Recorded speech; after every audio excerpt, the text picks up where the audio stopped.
الصلاة والسلام على رسول اليمن والأمان وعلى آله وصحبه الذين هم كملة الإيمان وعلى من تبعهم بإحسان خصوصا على إمامنا الأعظم أبي حنيفة النعمان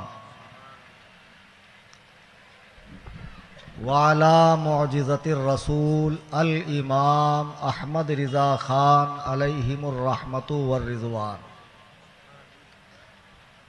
أما بعد، قال الله تبارك وتعالى في القرآن المجيد والفرقان الحميد: فأعوذ بالله من الشيطان الرجيم، بسم الله الرحمن الرحيم. محمد رسول الله والذين معه أشداء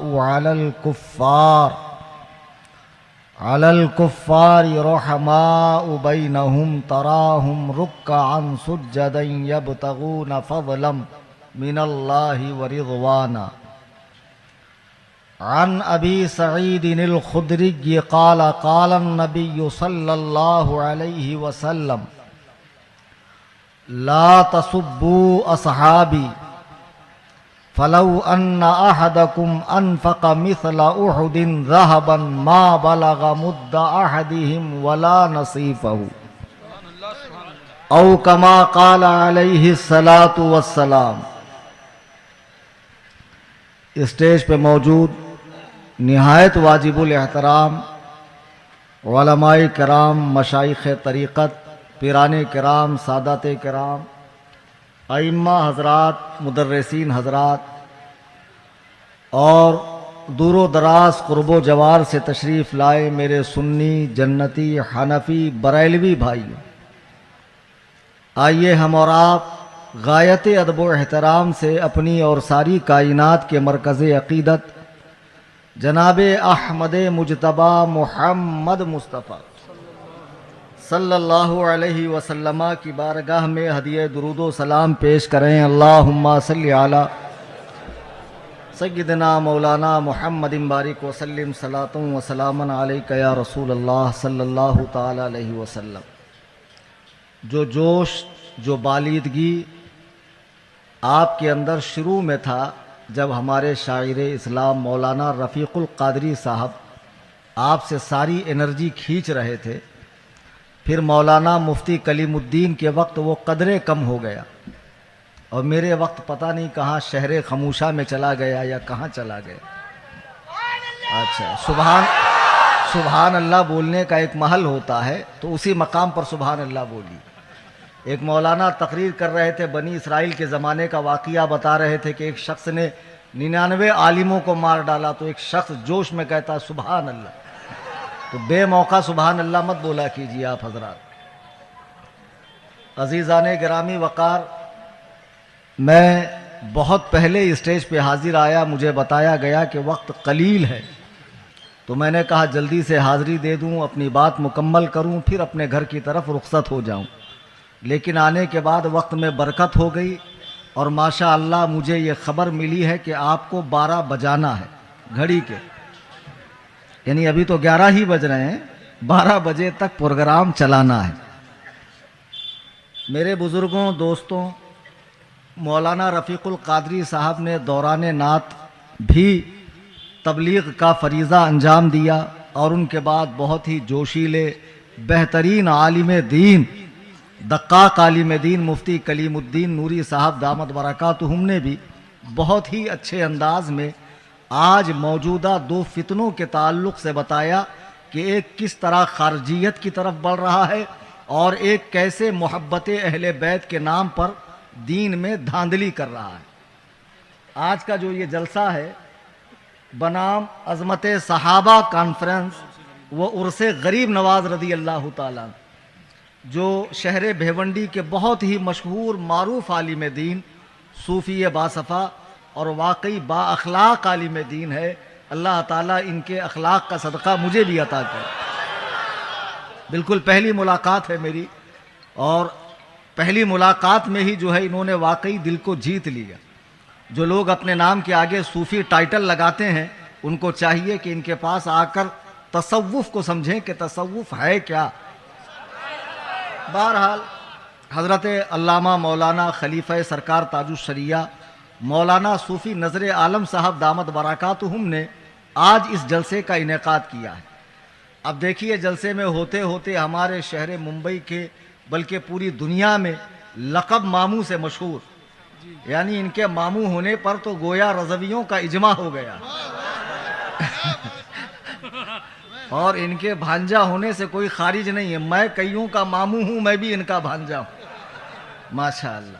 آج یہ بھی تشریف لے آئے اور برسوں تک شیخ کی خدمت میں رہے، خلوت میں، جلوت میں، سفر میں، حضر میں، ہر موقع محل پر۔ اب ان کا سینہ کتنا بھرا ہوا ہے، گویا انہیں دیکھ دیکھ کر ہم تسلی کر رہے ہیں۔ عزیزان گرامی وقار اور بھی علماء تشریف لائے اور یہ ٹھانٹے مارتا ہوا مجمع دیکھ کر دل خوش ہوا۔ آج کا جو اجلاس ہے وہ ہے عظمت صحابہ کے عنوان سے، یعنی صحابہ کرام کا مقام و مرتبہ کیا ہے، آج ان جلسوں کی ضرورت کیوں پیش آ رہی ہے۔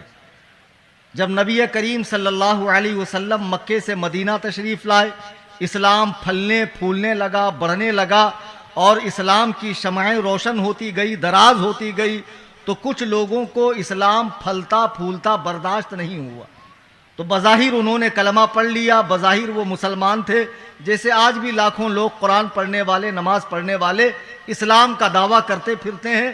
اس زمانے میں بھی یہ طبقہ موجود تھا۔ پھر اس طبقے نے اسلام کی جڑیں کھوکھلی کرنے کے لیے، اسلام کو جڑ سے اکھاڑنے کے لیے بڑی سازشیں کی۔ جب نبی کریم کے بعد بالاتفاق بالاجماع حضرت ابو بکر خلیفہ اول ہوئے، اس وقت کسی کے ذہن میں یہ نہیں تھا کہ ابو بکر کے علاوہ بھی کوئی خلیفہ ہو سکتا ہے۔ صحابہ میں سے کسی کے ذہن میں یہ بات تھی ہی نہیں۔ پھر اس کے بعد حضرت عمر فاروق ہوئے، پھر حضرت عثمان غنی ہوئے، 12 سال جن کی خلافت رہی۔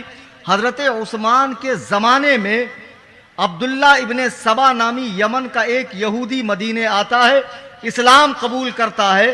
اس کی زبان نے تو اسلام قبول کیا تھا، لیکن اس کا دل و نگاہ اب تک مسلمان نہیں ہوا تھا۔ اس نے حضرت علی کے بارے میں طرح طرح کے دعوے کرنا شروع کر دیے۔ پہلا یہ کہ حضرت علی خلیفہ بلا فصل ہے، یعنی نبی کے بعد بیچ میں کوئی دیوار، کوئی آڑ نہیں ہے، ڈائریکٹ حضرت علی خلیفہ ہے۔ حضرت علی اور نبی کریم ایک نور سے پیدا کیے گئے ہیں، بلکہ حضرت علی کے ذات میں خدا حلول کر گیا ہے، خدا ان کے وجود کے اندر آ چکا ہے۔ حضرت علی کے بارے میں بہت مبالغہ آمیز باتیں کرنے لگا، حتیٰ کہ قرآن کریم کے محرف ہونے کا عقیدہ بھی ان لوگوں نے اپنا لیا۔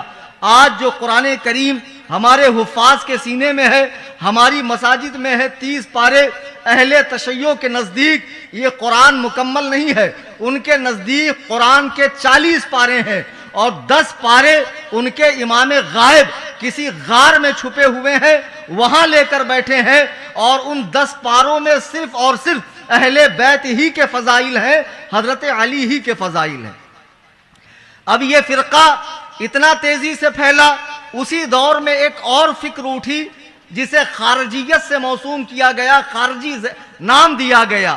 یہ اہل بیت پاک کے دشمن تھے اور ان دونوں کی کارستانیوں سے حضرات صحابہ کے بیچ میں جنگیں ہوئی، ان کے بیچ میں قتال و جدال کا معاملہ ہوا اور ناچاقیاں بڑھی۔ حالانکہ ان کے قلوب، ان کے دل ایک دوسرے کے لیے صاف تھے مثل آئینے کے، ان کے دلوں میں کوئی کدورت اور ایک دوسرے کے لیے نفاق نہیں تھا۔ یہ فتنہ اتنی تیزی سے پھیلا کہ اس فتنے کو رافضی نام دیا گیا۔ انہوں نے اپنے لیے شیعہ لقب چن لیا، یعنی چاہنے والا۔ حالانکہ آپ قرآن میں دیکھیں گے تو شیعہ کے معنی بھگوڑے کے ہیں، شیعہ کے معنی رحمان پر جسارت کرنے والے کے ہیں، اللہ پہ جرأت کرنے والا جسے کہتے ہیں، قرآن نے اسے شیعہ کہا ہے۔ بہرحال انہوں نے جو اپنے لیے اچھا چنا، قرآن کے روح سے وہ بھی برا ہے۔ بہرحال انہیں رافضی کہا گیا۔ اب یہ رافضی فتنہ آگے چل کر کئی فرقوں میں ڈیوائیڈ ہو گیا، کئی اس کی شاخیں بن گئی، کئی اس کے اندر جو ہے جماعتیں بن گئی۔ لیکن ہمارے ہندوستان میں جو رافضی اور شیعہ پائے جاتے ہیں ان کو اثنا عشریہ کہا جاتا ہے، یعنی 12 امامی شیعہ۔ اب ان 12 امامی شیعوں کو مغلیہ دور کے اندر بہت زیادہ چھوٹ ملی، بہت زیادہ ڈسکاؤنٹ ملی، اس لیے کہ مغل میں اکثر بادشاہ جو تھے وہ ایسے ہی لچر پچر تھے، یعنی دونوں ہاتھ میں ان کے لڈو تھے، سب کو خوش رکھنا ان کا مزاج تھا۔ تو بہرحال شیعوں سے بھی ان کی راہ و رسم تھی، شادیاں ہوئیں، عورتیں لائی گئی، اور اس طرح شیعہ مذہب کو ہندوستان میں فروغ ملا۔ بادشاہ جہانگیر کی بیوی نور جہاں یہ خود بہت پکی رافضیہ تھی، بہت پکی شیعہ تھی۔ اس نے ایران سے مجتہدین کو بلا کر ہندوستان میں اہل سنت و جماعت کے بیچ میں شیعت کو خوب فروغ دینا چاہا۔ ویسے شیعت اتنی پھیلی نہیں، لیکن شیعی رسمیں آج بھی ہم اہل سنت و جماعت میں دیکھنے ملتی ہے، خصوصاً ماہ محرم الحرام کے اندر جب علماء منع کرتے ہیں یہ نہ کرو تو لوگ گانجے کا سٹا مار کر عالم کو کہتے ہیں تو زیادہ قابل ہے یا فلانے زیادہ قابل ہے، وہ ولی بھی تو یہ کام کرتے تھے۔ میرے بزرگوں اور دوستو، آپ کو پڑیا دی جا رہی ہے بزرگوں کے نام پر۔ جو لوگ بزرگوں کا نام لیتے ہیں وہ کسی دن ہمارے سامنے آ کر وہ حوالے پیش کیوں نہیں کرتے جس میں یہ ساری بدعات و خرافات کا تذکرہ ہو، یہ تعزیہ داری کا، ماہ محرم میں سوگ کا، سیاہ لباس کا، یا تابوت اٹھانے کا، یا تعزیے کے اندر بے حساب بدعات و خرافات کا۔ بہرحال ہندوستان میں شیعت نے جب زور پکڑا، اللہ نے ایک مرد مجاہد کو پیدا فرمایا۔ دنیا جسے شیخ عبدالعزیز محدث دہلوی کہتی ہے، انہوں نے ایک کتاب لکھی جس کا نام ہے تحفہ اثنا عشریہ۔ یہ ہر اہل سنت کے گھر میں یہ کتاب ہونی چاہیے۔ آپ نے اس میں شیعت کا جنازہ نکال دیا اور پوری تاریخ بیان کر دی۔ شیعوں نے وہ چال چلی، کوئی ایسا زہر آپ کو کھلا دیا جس سے آپ کی آنکھیں بظاہر چلی گئی۔ پھر امام اہل سنت کا دور آتا ہے، اعلیٰ حضرت نے بھی اپنے دور میں انہیں خوب کھدیڑا ہے اور اہل سنت کے عقائد کو واضح بیان فرمایا ہے۔ لیکن آج ہمارے یہاں کیا ہو رہا ہے؟ شیعہ ایک الگ جماعت، سنی ایک الگ جماعت، صحیح ہے نا بھائی؟ کوئی لین دین نہیں، کوئی رشتہ داری نہیں، کوئی شادی بیاہ نہیں، کسی طرح کا آنا جانا نہیں۔ لیکن اب ایک تیسرا پیدا ہو گیا، نر نمادی حیدرآبادی۔ با مسلمان اللہ اللہ، با برمن رام رام۔ اب ایک گردلے دونوں ناؤں میں پیر رکھیں گا، جب دونوں کے راستے جدا ہوں گے تو بیچ میں سے چر جائیں گا۔ یک درگیر محکم گیر، وہ کون اٹھے؟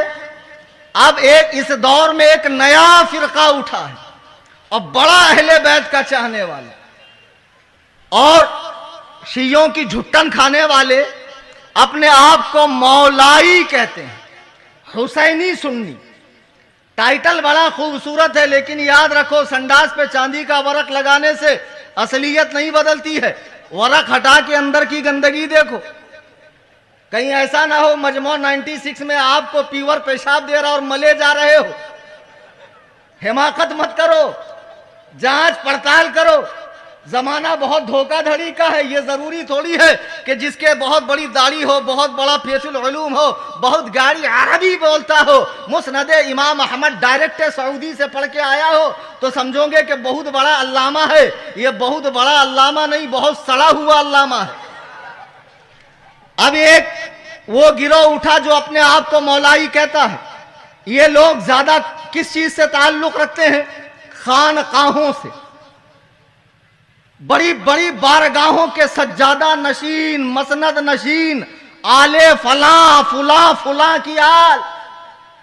اب ماشاءاللہ خوب جبہ قبہ، اور ابھی مولانا نے کہا کئی دھات کی انگوٹھی، 10 انگلی میں 20 انگوٹھی، اور یہ 10 انگلی میں 5 سگریٹ پی رہے ہیں، اور تصوف کا نشہ چڑھا ہوا ہے، اور کتے کا بچہ اپنی خامخواہ میں بیٹھ کر صحابہ کے فیصلے کر رہا ہے، حضرات صحابہ پر بھونک رہا ہے، اور یہ گنجیڑی، یہ نشیڑی، یہ چرسی، یہ بٹن کھانے والا، یہ چلم کا سٹا مارنے والا اس کی ہاں میں ہاں ملا کر کہہ رہا ہے معاویہ غلط، ہندا غلط، سفیان غلط۔ علی کا پہلا نمبر.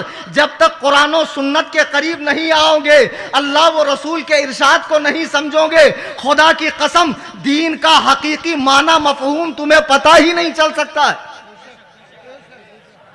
میں نے جو آیت کریمہ پڑھی, میرا رب فرماتا ہے, سورہ فتح کی آیت ہے, محمد الرسول اللہ, محمد اللہ کے رسول ہیں, والذین معہ اشداء علی الکفار, اور ان کے ساتھ والے.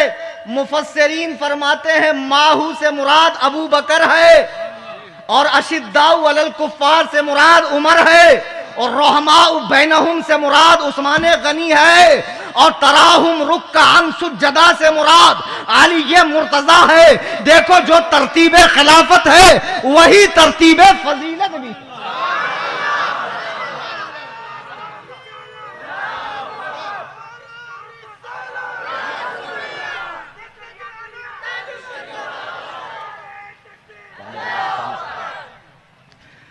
پتہ نہیں کیسے حدیث قرآن پڑھتے ہو. دیکھو قرآن کریم میں ترتیب کے ساتھ ذکر کیا گیا اللہ کا, رسول کا, پھر حضرات شیخین کا, پھر حضرت عثمان کا, پھر مولائے کائنات کا. عزیزان باوقار, قرآن کہہ رہا ہے کہ حضور کے جو ساتھی ہیں وہ کافروں پہ سخت ہیں اور آپس میں رحم دل ہے, اور ان کی نشانی یہ ہے کہ انہیں تم رکوع میں اور سجدے میں پاؤ گے اللہ کے فضل کو اور اس کی رضا کو تلاشتے ہوئے. اور پھر قرآن کہتا ہے کہ ان کی یہ نشانیاں تورات کے اندر بھی ہے, انجیل میں بھی ہے. ابھی آقا کی آمد نہیں ہوئی. یہ تورات کس پر نازل ہونے والی کتاب ہے؟ جناب موسیٰ پر نازل ہونے والی کتاب ہے. یہ انجیل کس پر نازل ہوئی ہے؟ یہ جناب عیسیٰ پہ نازل ہوئی ہے. ان کتابوں میں سرکار کے ساتھیوں کا تذکرہ ہے. مجھے بتاؤ, جب جبل فاران سے عبداللہ کے در یتیم نے 40 سال کی عمر میں پہلی مرتبہ اعلان توحید کیا تو روئے زمین پر کوئی بھی سرکار کا ساتھی تھا؟ غمگسار تھا؟ آپ کے دکھ درد بانٹنے والا تھا؟ کوئی نہیں تھا. اللہ نے ایسی مقدس جماعت کو نبی کا ساتھی بنایا جس نے ہر موقع پہ بڑھ چڑھ کر اپنی جانوں کی قربانیاں پیش کی ہے. تمہیں معلوم ہے, صحیح بخاری کی روایت ہے, ایک مرتبہ مسلمانوں کا خیمہ یہاں ہے, کافروں کا خیمہ وہاں ہے, جنگ ہونے والی ہے. ایک دوسرے کے تیاریوں کا جائزہ لینے کے لیے آدمیوں کو بھیجا جا رہا ہے.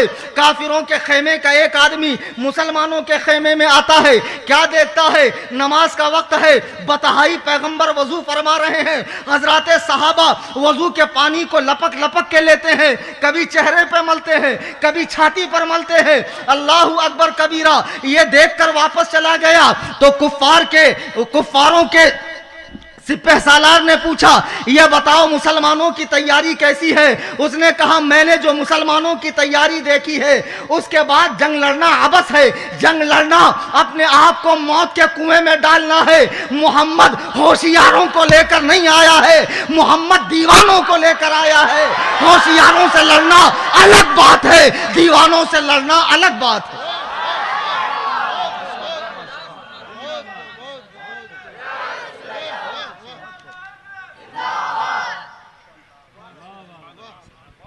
یہ حضرات صحابہ کرام ہے جنہوں نے ہر موقع محل پر حضور کا ساتھ دیا. دیکھو میرے آقا تمام انبیاء کے آخر ہے. آپ کو جو کتاب دی گئی وہ کتابوں میں آخری ہے. آپ کو جو منصب دیا گیا نبوت و رسالت کا اس کے آپ خاتم ہے. آپ کو جو دین دیا گیا وہ تمام دینوں کا خاتم ہے. آپ کا دین قیامت تک رہنے والا ہے. تو مجھے بتاؤ آپ کو اللہ نے ساتھی کیسے دیے ہوں گے؟ ایسے ساتھی جو ہماری اور آپ کی طرح نہیں. سامنے ارے ایک نمبر تقریر تھی, بعد میں بولوں گے بہت پکایا یار, بہت سڑایا. ایسے دوگلے لوگ نہیں, ایسے سچے جانثار کہ وقت آنے پر سارا گھر بار راہ خدا میں قربان کر دیں. اب حضور پر جو قرآن اترا اسے لکھنے والے کون؟ صحابہ.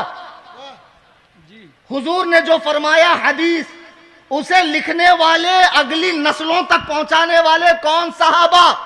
آج یہ شیعہ رافضی ماتمی اثنا عشری اور ان کا جھٹن کھانے والے، یہ ایرانی چائے کی چسکیاں لینے والے، یہ حرام خور کہتے ہیں فلانے صحابی ایسے تھے، فلانے صحابی ایسے تھے. تیری ماں تجھ پر ماتم کرے اور خبیث کے بچے. اگر رسول اللہ کے ساتھی دین سے باوفا نہ ہوتے تو عرب سے نکل کر دین دنیا کے کونے کونے میں نہ پہنچتا. تم کس پر بھونک رہے ہو؟ اور سنو تم آج بھونک رہے ہو، آج بھوں کر رہے ہو پلو. غیب دان نبی نے 1400 سال پہلے فرمایا، صحیح بخاری کی حدیث ہے، قرآن کریم کے بعد سب سے بڑی کتاب، لا تسبوا اصحابی، میرے صحابہ کو گالی مت دو. فَلَوْ أَنَّ أَحَدَكُمْ أَنفَقَ مِثْلَ أُحُدٍ ذَهَبًا مَا بَلَغَ مُدَّ أَحَدِهِمْ وَلَا نَصِيفَهُ. اگر تم میں کا کوئی شخص احد پہاڑ کے برابر سونا خدا کے راہ میں خرچ کر دے، اول تو کوئی اتنا بڑا فیاض ہے نہیں، یہ تو خود ہی ان کے ٹکڑوں پہ پلتے ہیں، لیکن بالفرض اگر ان کے پاس آ جائے اور یہ احد پہاڑ کے برابر خرچ کر دے، ما بلغ مد احدہم ولا نصیفہ، تو میرے صحابی نے اگر خدا کے راستے میں آدھا کلو گیہوں یا جو دیا ہوگا تو اس آدھا کلو کے برابر بھی وہ سونے کا پہاڑ نہیں ہو سکتا. تم نے کیا سمجھا ہے صحابہ کے مقام کو؟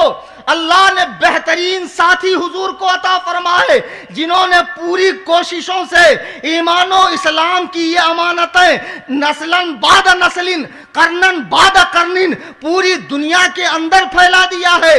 اچھا، صحابہ کی یہ مقدس جماعت، حضور تشریف لے گئے ظاہری طور پر، بالاجماع ابو بکر کو خلیفہ بنایا گیا. آج شیعوں سے ہمارے چڑھنے کی وجہ کیا ہے؟ کچھ لوگ اس میں ایسے بھی ہیں، چائے پینے سے کچھ نہیں ہوتا. ہاں، بیٹی لا سکتے دے نہیں سکتے، تمہارے ابا کا دین ہے، دین گڑھتے ہو گھر میں بیٹھ کے، گڑھو مت. لانا اور دینا دونوں حرام. چائے پی سکتے ان کی ہوٹل میں. رب کعبہ کی قسم، اگر میں پیاس سے مر رہا ہوں کلیم حنفی اور دنیا میں آخری قطرہ کسی رافضی وہابی دیوبندی کے پاس ہو، میں اسے پینا گوارا نہیں کروں گا، اس لیے کہ تمہارے دشمنوں سے ہمارا کیا واسطہ رسول اللہ. انہیں جانا، انہیں مانا، نہ رکھا غیر سے کچھ کام. للہ الحمد میں دنیا سے مسلمان گیا.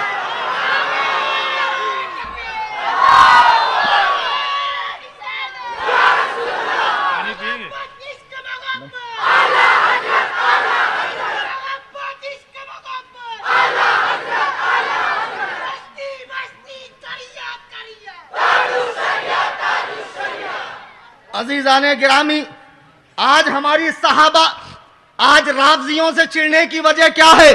یہ بیان آن لائن بھی چل رہا ہے، آف لائن بھی ہزاروں لوگ سن رہے ہیں. یہ کلیم حنفی رضوی قصر ابو حنیفہ فرام کرلا ویسٹ ممبئی، پتہ دلوں میں نقش کر لو. رات کا اندھیرا ہو، دن کا اجالا ہو، جنگل ہو، بیابان ہو، پہاڑی ہو، کھاڑی ہو، یا میرا مکان ہو، کہیں بھی بلا لو. Any time most welcome for ٹھکائی. حضرات صحابہ کے مسئلے پر یہ فقیر الحمدللہ اکیلے آنے کو تیار ہے، اور تم پوری جماعت کھٹمل لے کر آ جانا، اور انشاءاللہ دنیا دیکھیں گی تم کتنے ذلیل ہو جاؤ گے. صحابہ کرام پہ بھوکنے والوں، ذرا صحابہ کے مرتبے کو تو سمجھو. اگر تم اتنے سچے عاشق اسلام ہوتے تو خدا نے تمہیں اس دور میں کیوں نہ پیدا فرمایا؟ ابو بکر و عمر کو کیوں پیدا فرمایا؟ کیونکہ حقیقت میں یہ لوگ دل سے مسلمان تھے، سرکار کے سچے وفادار تھے، اور صحابہ نے جیسی دین کی خدمت کی ہے آج اس کا کروڑواں حصہ بھی ہم نہیں کر سکتے ہیں. شیعوں کی کتاب ہے ملا باقر مجلسی کی، نوٹ کر لو، آن لائن کتاب ہے، فارسی زبان میں اویلیبل ہے، گوگل پہ آپ دیکھ سکتے ہیں. جو لوگ گوگل کے مقلد ہیں وہ گوگل پہ دیکھ لیں. حق الیقین کے صفحہ نمبر 362 پر ہے کہ جب امام مہدی آئیں گے، کون سے والے؟ ان کے والے، ہمارے والے پیدا ہونا باقی ہے۔ ان کے والے کسی غار میں چھپ کر بیٹھے ہیں، سنیوں کے ڈر سے ابھی تک آتے ہی نہیں ہیں۔ جب امام مہدی آئیں گے تو ابو بکر و عمر کو زندہ کریں گے، زندہ، اور وہ اسی پرانی حالت پر قبر سے اٹھیں گے، تر و تازہ۔ امام مہدی کہیں گے کہ ان کے بدن سے کفن اتار دو، ابو بکر و عمر کے معاذ اللہ، اور انہیں کفن اتار کر ننگا کیا جائے گا۔ پھر امام مہدی فرمائیں گے کہ ابتدائے عالم سے اخیر دنیا تک، یعنی دنیا میں پہلے انسان نے جو گناہ کیا تھا اور دنیا کے آخری انسان تک جو کفر ہوا، شرک ہوا، ظلم ہوا، فسق ہوا، زنا ہوا، لوٹ، چوری، کھسوٹ، حق دبانا، جتنے گناہ ہوئے سب ابو بکر و عمر پر ڈالیں گے، اور ڈال کر کہیں گے اگر تم علی کا حق نہ مارتے تو آج یہ ذلت نہ ہوتی۔ پھر انہیں درختوں پہ چڑھایا جائے گا۔ ملا باقر مجلسی نے کتاب حق الیقین کے صفحہ 362 پر یہ بات لکھی ہے، اگر یہ غلط ہو تو جو چور کی سزا وہ کلیم حنفی کی سزا۔ آگے وہ خبیث لکھتا ہے کہ انہیں درختوں پہ چڑھایا جائے گا، اور زمین کو حکم ہوگا کہ اپنی آگ نکالے اور ابو بکر و عمر کو جلا دے، اور ہوا کو کہا جائے گا ان کی راکھ کو تمام دریاؤں کے اندر ڈال دے، اور ماتمی خبیثو، تمہاری ماں تم پر روئے جو ابو بکر و عمر دنیا میں حضور کے وزیر ہیں۔ میرے آقا فرماتے ہیں جنتی بوڑھوں کے سردار ابو بکر و عمر ہے جو رسول اللہ کے پہلو میں لیٹے ہیں، ان کے بارے میں یہ عقیدہ ہے ان کا۔ چائے پیو گے ایرانی چائے؟ نہیں، ہاتھ اٹھا کر بولو پیو گے؟ بالکل نہیں۔ صحابہ سے محبت بھی ہے اور کھٹمل کا فائدہ بھی کرتے ہو، پھوٹی کوڑی کا فائدہ نہیں، چاہے بمبئی کے کھٹمل ہو چاہے وہاں کے ہو۔ اجمیر شریف کے نیا فرمان نکالا، نعرہ نہیں لگے گا، نہیں بتایا کون کون سا نعرہ نہیں لگے گا، فلاں فلاں ہی سلام پڑھا جائے گا، مصطفیٰ جان رحمت نہیں پڑھا جائے گا۔ مصطفیٰ جان رحمت پڑھنا تمہیں نصیب بھی کہاں ہوگا۔ سرکار کی مکمل سیرت طیبہ نظم میں اعلیٰ حضرت نے بیان فرمایا، ہر شعر یا تو آیت قرآنی کا معنی مفہوم ہے یا نبی کریم کی حدیث کی تشریح ہے۔ تمہیں پڑھنا بھی تو آنا چاہیے، گھامڑو اردو تو پڑھنی آتی نہیں ہے۔ ہم دعا کریں گا سرفریٹ دا گریٹ انٹرنیشنل پگلے اعظم عالم اسلام، نیا فرمان آیا، نعرے نہیں لگیں گے۔ میں تم سے پوچھتا ہوں، ایک دن سامنے بیٹھ کے ہمیں بتاؤ یہ نعروں سے تمہیں چڑ کیا ہے؟ قوم کو کھلم کھلا بتا دو کہ ہم ایران کے لقمہ تر پہ پلتے ہیں، ایران کے زر خرید ہیں ہم لوگ، ایران کی لگامیں ہمارے منہ میں ہے، اور شیعوں کی بھیک پر ہمارا کام چل رہا ہے۔ بے وقوفوں، ایک مقدس بارگاہ میں بیٹھ کر رافضیت کو پھیلا رہے ہو، اور آج اکثر خواہ مخواہوں سے رافضیت پھیل رہی ہے، اور ایک سے ایک پیر صاحب بمبئی میں، اور زیادہ ہی پیر صاحب دیکھنا ہے تو ساؤتھ انڈیا چلے جا۔ ایک صاحب بولے ہمارے پیر بڑے با کرامت۔ میں نے کہا کیا کرامت دکھائے؟ بولے ایک ہی بیٹھک میں 20 کلو گانجا پی گئے۔ واہ ماشاءاللہ، پڑی ہے سب اجڑی ہوئی خانقاہیں، وہ درویش و سلطان کی امید گاہیں، فرشتوں کی پڑتی تھی جن پر نگاہیں، کہاں ہے وہ جذب الہی کے پھندے، کہاں ہے وہ اللہ کے پاک بندے، وہ خانقاہیں جہاں سے دین و سنیت کا کام ہوا ہے۔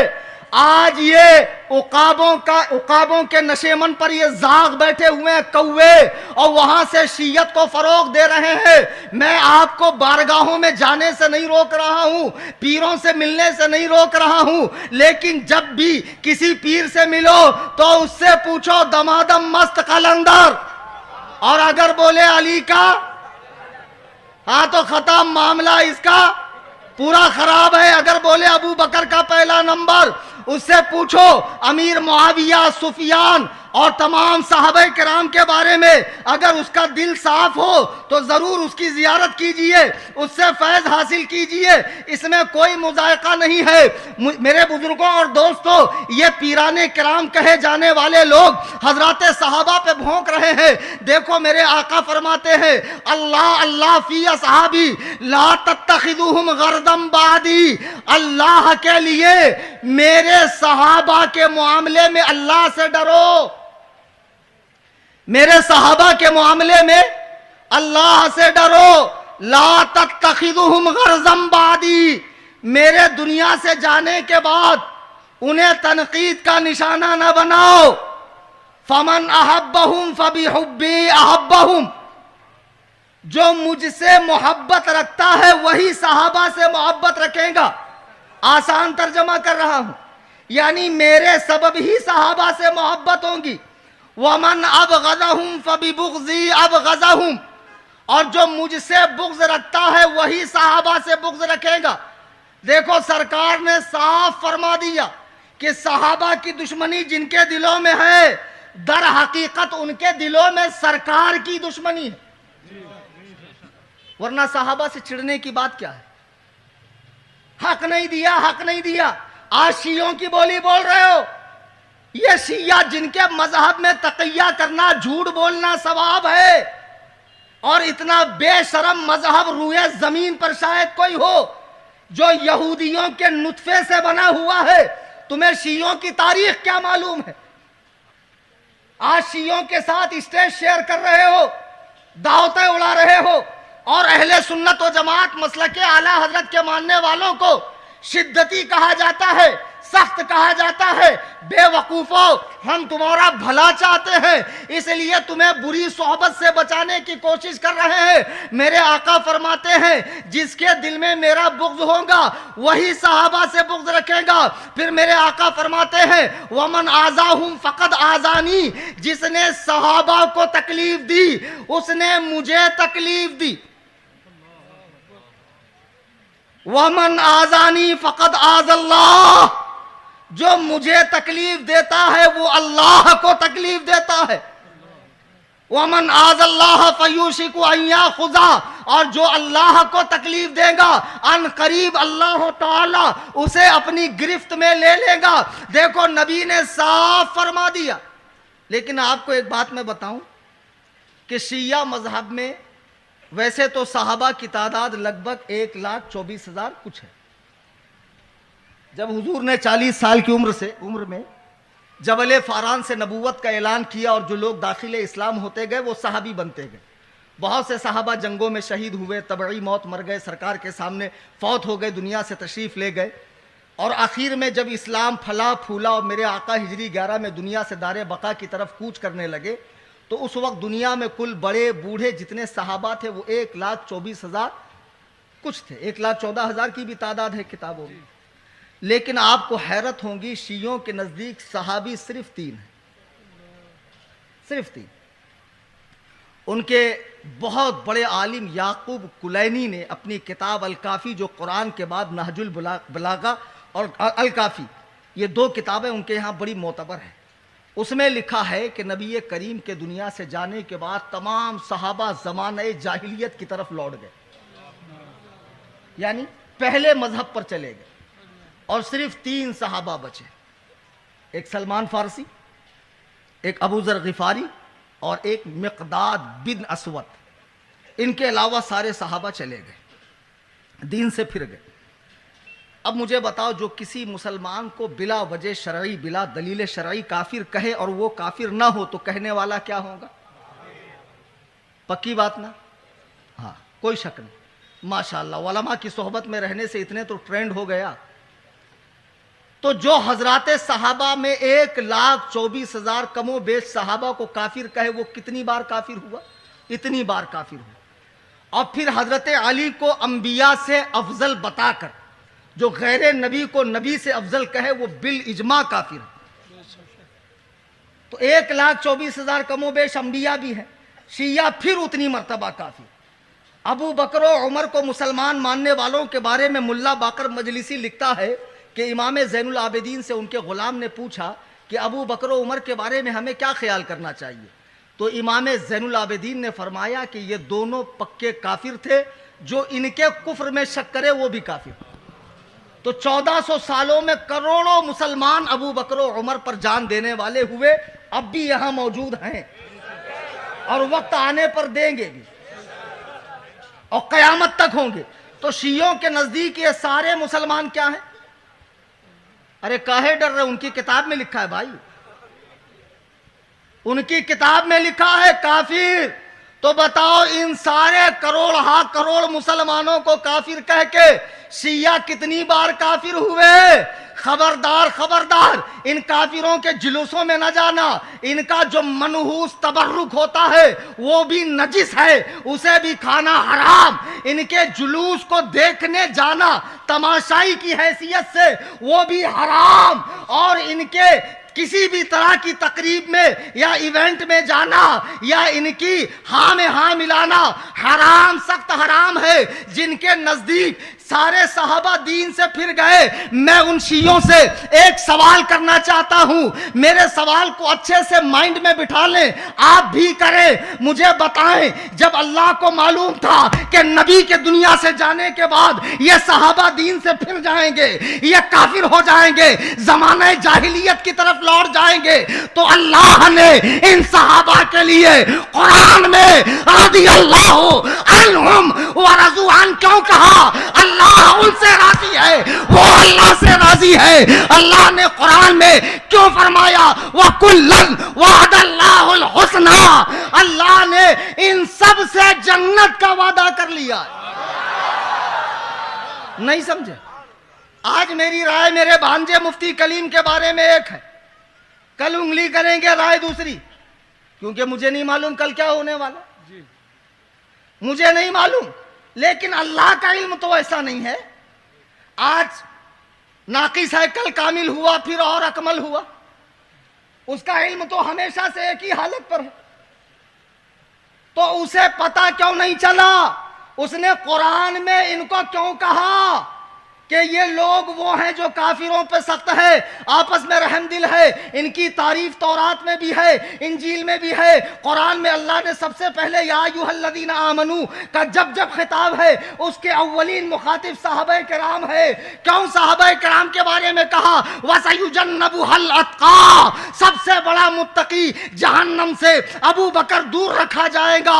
صحابہ کی اللہ نے تعریف کیوں کی؟ یا تو شیعوں یہ بتاؤ تمہارے حساب سے اللہ کا علم ناقص ہے؟ جب اللہ کو پتہ ہی نہیں کہ حضور کے دنیا سے جانے کے بعد صحابہ پھر جائیں گے، تو اس نے صحابہ کی قرآن میں تعریف کی کیوں؟ آئی سمجھ میں بات؟ صحابہ کی تعریف کیوں؟ اب یہ تو کہہ نہیں سکتے کہ اللہ کا علم ناقص ہے، یہ کہہ نہیں سکتے، ورنہ پھر ان پر بہت بڑا حکم لگ جائے گا۔ معلوم پڑا اللہ کا علم کامل ہے، اور اس نے جو کچھ فرمایا صحابہ اپنے دین سے نہیں پلٹے، ڈٹے رہے۔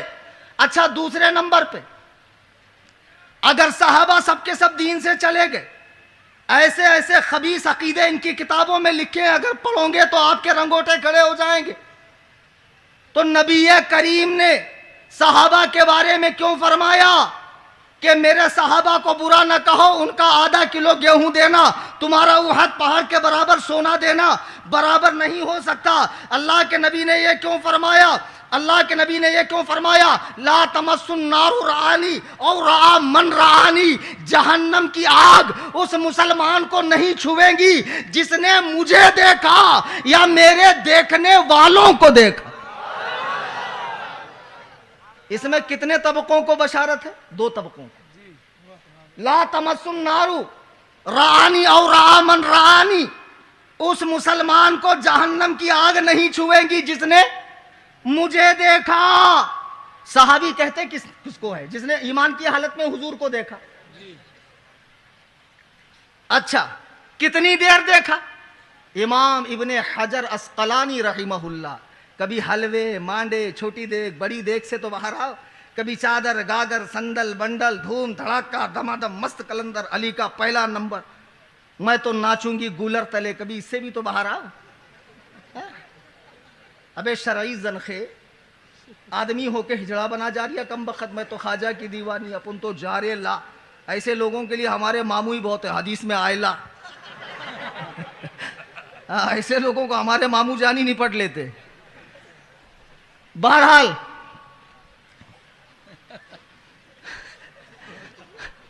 میں عرض کر رہا تھا کہ اللہ کے نبی فرماتے ہیں لا تمس النار رآنی، اس مسلمان کو آگ نہیں چھوئیں گی جس نے مجھے دیکھا یا میرے دیکھنے والوں کو دیکھا۔ نبی کو دیکھنے والے کو صحابی کہتے ہیں، صحابی کو دیکھنے والے کو کیا کہتے ہیں؟ تابعی۔ سنیوں بریلویوں خوش ہو جاؤ، ہم جس امام کی تقلید کا پٹا گلے میں ڈالے ہیں، امام اعظم ابو حنیفہ، اس نے اپنے ماتھے کی آنکھوں سے 1 2 نہیں 70 صحابہ کی زیارت کی۔ 70 صحابہ کو امام اعظم ابو حنیفہ نے دیکھا۔ اب کل کو کسی گوگل کے مقلد، غیر مقلد، گیئر مقلد، میں بولتا ہوں گیئر مقلد، ان کا گیئر جو ہے ریورس والا ہے، اس کی باسی کڑی میں ابال آ جائے تو وہ بھی موسٹ ویلکم آ سکتا ہے میرے گھر پہ۔ ابھی مفتی صاحب نے بتایا نا، جو فون پہ ذلیل ہو جاتا ہے، جو سامنے آئے وہ سامنے ذلیل ہو جاتا ہے، اور مولانا رفیق صاحب نے فقرہ چڑھا دیا، جو پولیس اسٹیشن میں ملے وہ بھی ذلیل ہو جاتا ہے۔ آپ نہیں سمجھو گے کیونکہ معلوم ہی نہیں واقعہ کیا ہے، پس منظر کیا ہے۔ جی بہرحال میں عرض یہ کر رہا تھا کہ جب آقا نے فرمایا کہ اس کو آگ نہ چھوئیں گی جس نے مجھے دیکھا، میرے دیکھنے والوں کو دیکھا، یعنی یہ حدیث تمام صحابہ کے بارے میں ہے کہ نہیں ہے؟ اس کے عموم سے کوئی صحابی باہر نہیں ہے، سارے صحابہ اس کے عموم میں داخل ہے۔ جب میرے آقا نے سارے صحابہ کے بارے میں کہہ دیا کہ انہیں دوزخ کی آگ نہیں چھوئیں گی، تو تمہارا کیسا عقیدہ ہے کہ امام مہدی انہیں درختوں پہ چڑھا کے جلا دیں گے؟ اور یہی خبیث لکھتا ہے جہنم کے دروازوں میں سے ایک میں سے قارون، نمرود، حامان، شداد اور ابو بکر و عمر جائیں گے۔ ارے خبیثو، اپنے عقیدے کی اصلاح کر لو۔ درود پاک پڑھیں، اللہم صلی اللہ سیدنا امیر معاویہ۔ یہ بھونکتے آج کل جو لڑکے مولائی بن رہے اہل بیت کی محبت میں، نماز روزے سے تو کچھ لینا دینا نہیں ہے، کڑے وڑے پہن لیے، لاکٹ واکٹ لٹکا لیے، آڑے تیڑے بال رکھ لیے، چلے گئے اجمیر شریف، 2.5 دن کے جھوپڑے پہ خوب سٹا مار لیے، آنکھیں لال ہو گئی، معرفت کا نشہ چڑھ گیا، ختم، شریعت وریعت سب ختم، معاذ اللہ رب العالمین، دماغ خراب ہو گئے۔ اب پھر یہ بچوں کے ذہن میں ڈالا جاتا، دیکھو مولا علی سے انہوں نے جنگ کی، انہوں نے جنگ کی، فلانے نے جنگ کی، اور یہ ایسے ہو گئے ویسے ہو گئے۔ اب یہ لڑکا جس کو ٹھیک سے استنجا کا ڈھیلا لینا نہ آتا ہو، موسم گرما اور موسم سرما میں کتنے ڈھیلے لیے جاتے ہو، جس بیچارے کو یہ نہ پتا ہو، سورۃ الفاتحہ پڑھنی نہ آتی ہو، یہ بھی بائک پہ کھڑے رہ کے پان ٹپری پہ ادھر ادھر صحابہ کے بارے میں باتیں کر رہا ہے۔ اللہ اکبر کبیر۔ جب میرے آقا نے فرما دیا لا تسبوا اصحابی، میرے صحابہ کو برا نہ کہو، تو مسلمان کا کام تھا اللہ و رسول کی چپ چاپ اطاعت کرنا، صحابہ کے بارے میں زبان کو بند رکھنا۔ امیر معاویہ کے بارے میں کہہ رہے ہیں، خدا کی قسم جس امیر معاویہ نے حضرت علی سے جنگ کی، تو علی کا روئے زمین پر حسن سے بڑھ کر ہمدرد کون ہو سکتا ہے؟ جو ایک بیٹا ہی اپنے باپ کا سب سے بڑا ہمدرد ہو سکتا۔ مجھے بتاؤ یہ تمہاری کتابوں میں ہے یا نہیں، یہ کھلی ہوئی تاریخ ہے یا نہیں؟ حضرت علی کے دنیا سے جانے کے بعد امام حسن نے 6 ماہ خلافت کا فریضہ انجام دینے کے بعد خلافت کس کو دی؟ ارے بولو بھائی، حضرت امیر معاویہ۔ حضرت امیر معاویہ کے اسلام پر بکواس کرنے والوں، اس کے پہلے صفین اور جمل اور نہروان ہو چکی تھی، اس کے پہلے علی اور معاویہ آمنے سامنے تلوار لے کر آ چکے تھے، لیکن امام حسن نے صلح کر کے بتا دیا کہ وہ جنگ تو رافضیوں اور خارجیوں کی لگائی ہوئی تھی، صحابہ کے دل تو پاک تھے۔ آج امیر معاویہ کے بارے میں باتیں کرتے ہو، امیر معاویہ نے کب اسلام قبول کیا ہے؟ تم تاریخ لے کر آتے ہو، فتح مکہ کے بعد ڈر کے اسلام قبول کیا ہے۔ تیری تاریخ تیرے پاس رکھ، سن، حضرت امیر معاویہ ہجری 6 میں اسلام قبول کرتے ہیں اور 5 سال تک بارگاہ رسالت میں موجود رہے، حضور پر اترنے والی وحی کو لکھتے رہے، کاتب وحی رہے۔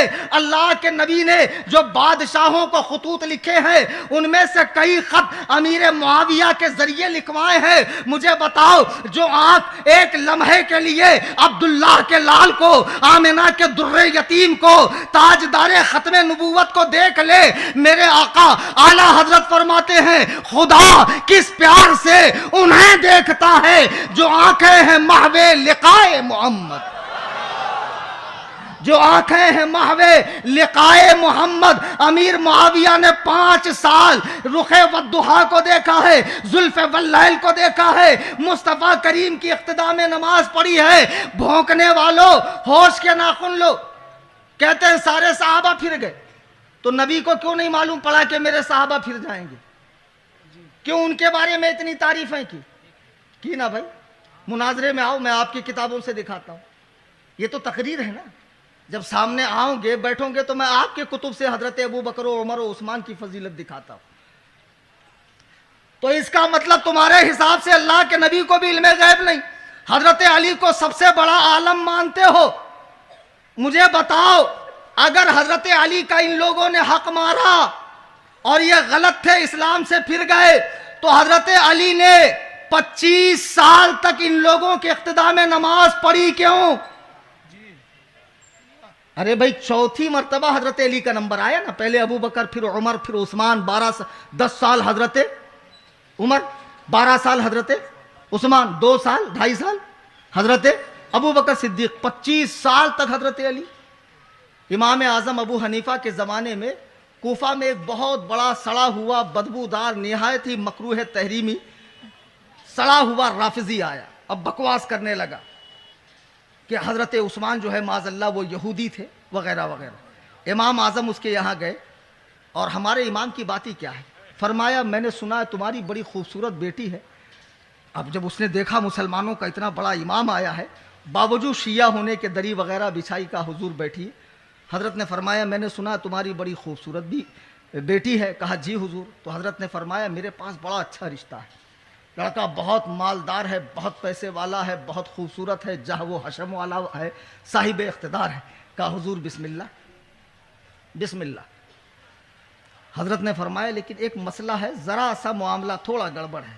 بولے حضور وہ کیا؟ فرمایا لڑکا یہودی ہے، لڑکا۔ رگے خباثت پھڑک گئی اور ماتمی گندگی منہ سے نکلنے لگی کہ اٹھ جائیے امام صاحب، کیا میں اپنی بیٹی ایک یہودی خبیث کے نکاح میں دوں گا؟ امام اعظم فرماتے ہیں او بدبخت، جب تو اپنی ایک بیٹی کسی یہودی کے نکاح میں نہیں دے سکتا تو اللہ کے نبی اپنی 2 بیٹیاں عثمان کے نکاح میں کیسے دیں گے؟ عثمان کے نکاح میں کیسے دیں گے؟ اور بدبخت رافضیوں، بمبئی سے لے کے زینبیہ ہال، مغل امام مسجد سے لے کے ایران، آذربائیجان، شام کے نصیری غالی رافضی کتوں کو میرا چیلنج ہے، یہ تو تم ثابت کرو کہ رسول اللہ کو ایک ہی بیٹی تھی، اور میں بتاتا ہوں کہ رسول اللہ صلی اللہ علیہ وسلم کو فاطمہ کے علاوہ بھی بیٹیاں تھیں، اور میرے آقا فرماتے ہیں اگر میری 100 بیٹیاں ہوتی تو میں ایک کے بعد ایک سب عثمان کے نکاح میں دے دیتا۔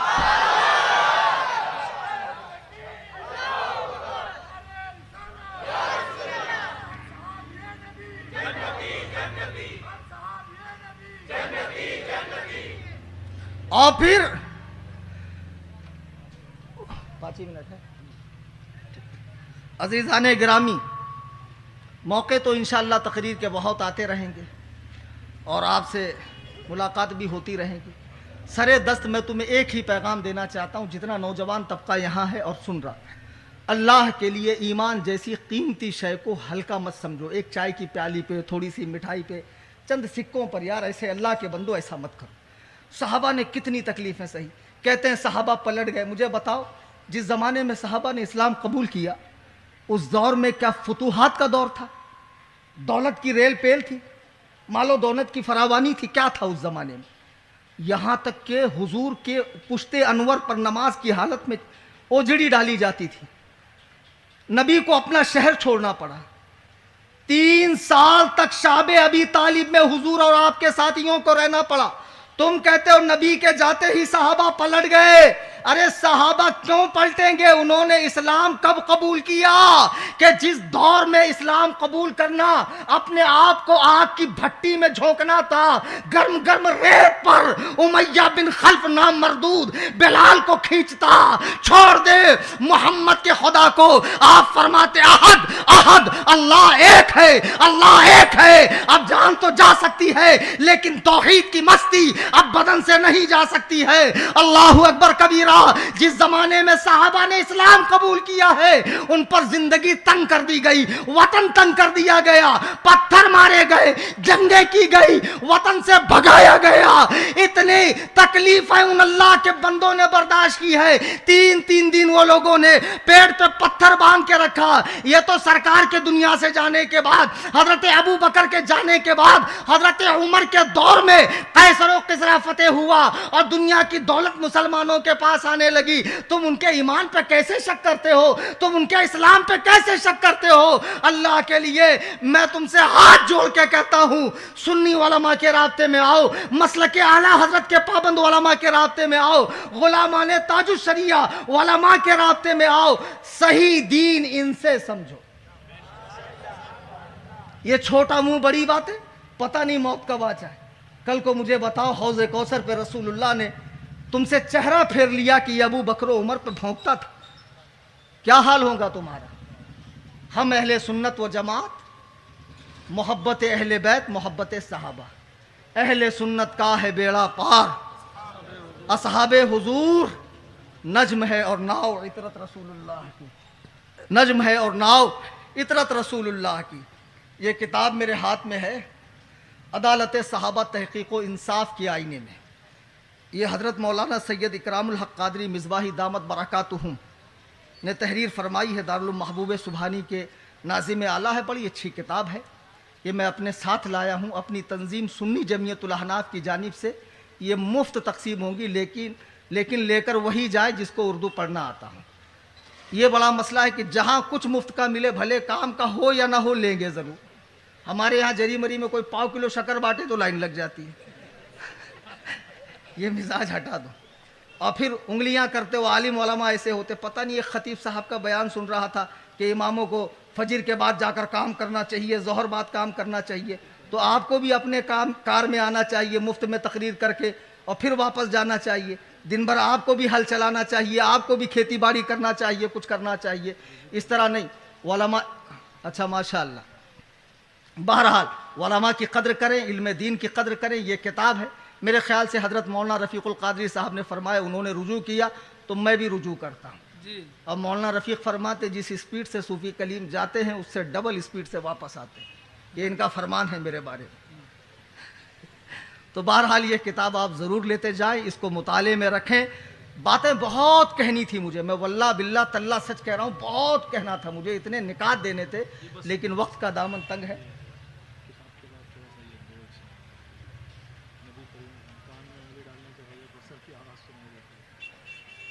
یہ روایت ہے، سوال میں آیا ہے حضرت میں نے ایسی جگہ نوکری.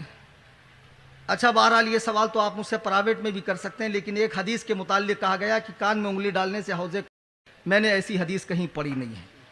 دوران تقریر قرآن کریم پڑھنے میں حدیث پاک کے الفاظ بولنے میں مجھ سے کوئی غلطی خامی